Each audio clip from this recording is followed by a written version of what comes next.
Hey humans, welcome back to otro videito más. Today we're gonna be talking about my final thoughts between the Sony A7C Mark II and the Sony ZV-E1. Let's get to it.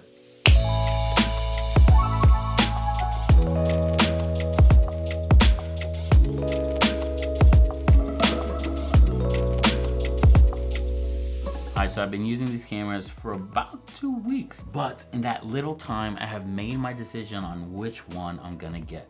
Now, I've been looking for the best travel setup, like one camera that I can bring with me and make high-end production travel vlogs. You know, that's kind of like the goal. Taking a Sony a7S III with me or the Sony a7R5, it gets kind of bulky because they are bigger and heavier, 200 grams heavier, which kind of adds up. You don't really think about it, you're like, 200 grams. It does add up, especially when you hold them in hand. You're like, okay, I can see it.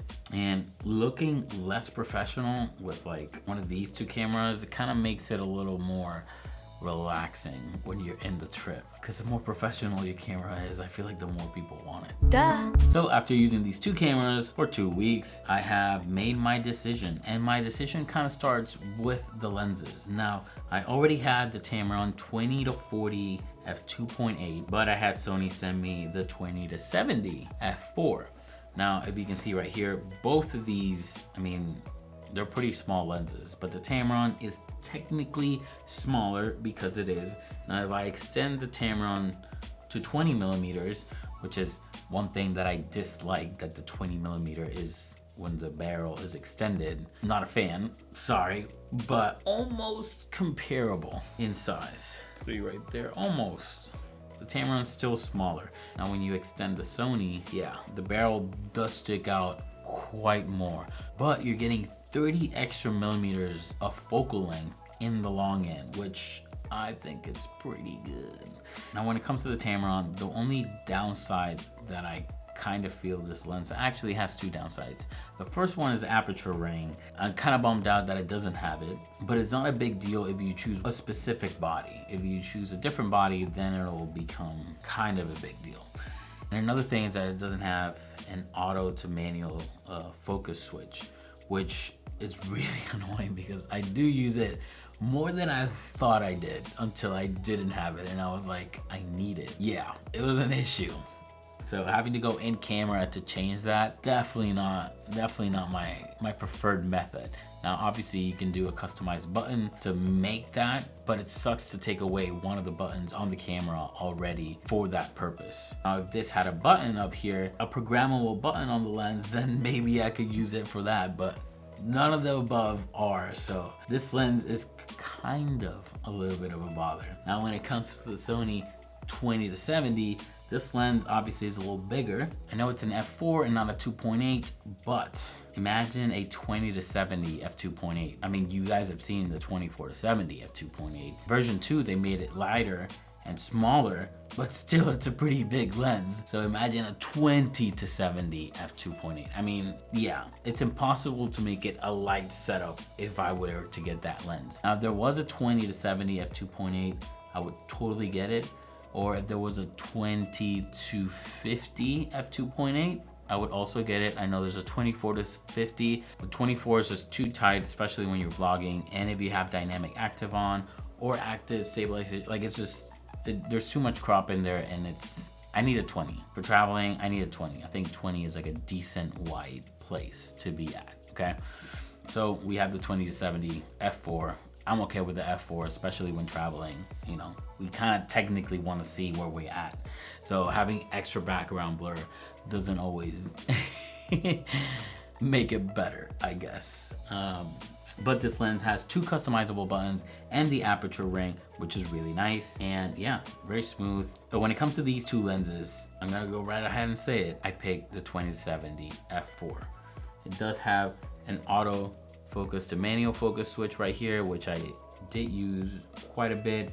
It has two programmable buttons, which is really nice. So yeah, overall, I know it's a little bigger and I know it's an f4, not a f2.8, but for me, I think it's the best overall travel lens that allows you to get as much stuff as possible. So because of that, I ended up buying it. Yeah, 20 to 70, f4. All right, so when it comes to bodies, there's no battles here. The Sony A7C Mark II is definitely the winner because the ergonomics on this is amazing. I mean, this camera feels like any old A7 Mark camera, like A7 IV, A7S Mark III, A7R5, like this camera feels exactly like that. Yeah, the grip is a little smaller, but I definitely don't have big hands. I definitely don't have small hands. So this, I got like medium hands. So this definitely fits really, really nice in the hands. It's very comfortable to hold. Now when it comes to the Sony ZV-E1, the ergonomics on this camera sucks. I mean, it's just not good. It's just not good. When you go from this to this, I mean, this is like a brick, like you're carrying a brick. Now, if you're looking for something that has an EVF, then again, the Sony A7C Mark II is the clear winner since the Sony ZV-E1 does not have an EVF. So yeah, if those two are your main things, then you know which one to pick. Now, another thing that's a clear distinction between the two, if you want to shoot 120 frames per second in 4K, then the Sony ZV-E1 is the way to go. If you don't need 120 frames per second and all you need is 60 frames per second at 4K, then you can choose the Sony A7C Mark II because that's the cap. That's where this one reaches. Now, the other deciding factor is low light. If nighttime is important to you, then the Sony ZV-E1 is gonna be better because the low light capabilities of this camera is beyond anything. Like it's amazing at low light, just like the Sony A7S III is. If low light is the thing you want, then go for the ZV-E1. Now, that is not to say that the A7C Mark II has bad low light. It's just not as good. Usable, yes, but it's not as good. So I want to put it in simple terms. If you need high megapixel camera because you love to crop in, then A7C Mark II. If you need an EVF, electronic viewfinder, then the A7C Mark II is the way to go. If you need a really nice, very comfortable, ergonomic camera, then the A7C Mark II is the way to go. Now, if you need 120 frames per second, then the ZV-E1 is the way to go. If you need low light performance, then the Sony ZV-E1 is the way to go. So if none of those things are enough, distinction between the two, I'm gonna make it even simpler. If you're trying to bring a camera in your travels and your goal is to get really nice photos, and that's like your primary goal is photos, then I would go with the A7C Mark II. No doubt about it. 33 megapixels, you can crop in, you have the EVF, it's great. Put it up to your eye, you can see in sunny weather, no problems. You have a front curtain shutter, which is really nice to have. So yeah, if you're going photos, if that's your main goal for the trip, photos, then the A7C Mark II is the way to go. If your goal is to record really nice vlogs or really nice videos about your travels, then the ZV-E1 is the way to go. Video, photo. I feel like that's the simplest way I can put it. And I know it makes, total sense when I say it. But after using both of them for 2 weeks, and during the trip where I was doing mostly video, I was always leaning to the ZV-E1. I feel like that one was the video calling me. And then when I had to take photos, I was actively jumping to the A7C Mark II. Needed a photo, A7C Mark II. Photo here, A7C Mark II. Did I take photos with the ZV-E1? Yes. Did I like taking photos with the A7C Mark II better? Yes, absolutely. So when it comes to photos, A7C Mark II is the way to go. When it comes to video, ZV-E1 is the way to go.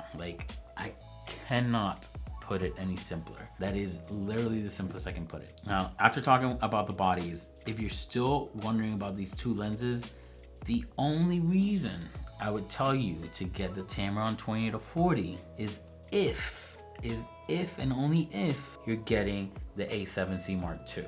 Why? Because this camera has 2 extra additional custom dials, so you can have 1 dial for aperture, 1 dial for shutter speed, and 1 dial for ISO, and you still have 1 extra dial to use. On the ZV-E1, that's not the case, so it makes it really hard to use this lens on a run and gun situation. So keep that in mind. If you want a photocentric super light setup with a decent amount of range, this is the way to go. Because even though the Tamron only reaches 40 millimeters, with the 33 megapixel sensor, you can crop in super 35 and you get a 60, all the way from 20 to 60, f2.8. There's options here, but, as you can imagine from the lens I got, which is the 20 to 70, I went with the Sony ZV-E1 because I am most definitely gonna be doing more video than photos. Yes, I will do photos, but I have actually 2 Fujifilm cameras that I can take for photos. I got the X100VI, which I know technically is limited because I have a 35 millimeter equivalent focal length here, but I do have the telephoto converter for a 50 millimeter equivalent. So not too bad, eh? Not too bad at all. And when it comes to photos and a viewfinder, listen, I've taken a lot of photos with the XM1, which is, I feel like, my favorite travel photo camera. Technically I can switch lenses out, but I always keep this Voigtlander 27mm f2 because I know it's manual lens, but gosh, it's just, the photos are just, I don't know what it is about them. They look amazing, and I love the feel of having to just go in, manual focus, and take my time, take the photo. So yeah, this camera doesn't have a viewfinder, and I've taken a lot of amazing photos with this camera. Yes, it has a tilt down screen, which this one doesn't, nor this one, but you know, we can work with that. So yeah, not having the viewfinder is not the worst thing in the world for me, but it might be for you. I've said my piece. I've said what I needed to say. A7C Mark II for photos, and if you are getting this camera, you can totally get the Tamron 20 to 40 f2.8, because if you're using it mostly for photos, then dynamic active will not really be a necessary thing for you because, well, first, you can't use dynamic active in here, first of all. But if you're not gonna use it a lot for video, then 2.8 is kind of nice to have for photos. But if you're doing a lot more video than photos, then the ZV-E1 is definitely the way to go. Time to send these cameras back, time to pack them up, send them back out to Sony. Thank you, Sony, for sending these. Thank you, Lens Rentals, for making it happen. We're gonna send them back. I've obviously made my choice. This is definitely gonna be my travel setup from now on. This upcoming weekend is the 14th today. The 16th, I'm flying to Puerto Rico, and I'm gonna stay there for about 4 days. Yeah, a couple days there. It'll be really fun, but obviously I'll be using this kit together, ZV-E1 with the 20-70 f4, and I think it'll turn out really well. So subscribe if you want to see that video, and you'll see kind of the capabilities of this system in particular. Okay, if you have any questions about either of these cameras, any of the lenses, any questions at all, just put them in the comments below, because that's what I'm here for. I'm here to answer your questions, whatever you need. And if I don't know it, I will look it up and I will let you know. That way you don't have to go through the work. That's it for this video. Thank you so much for watching. Thank you everyone that has subscribed. I really appreciate it. You guys are the best. Thank you. All right, that's it. Gotta box you on.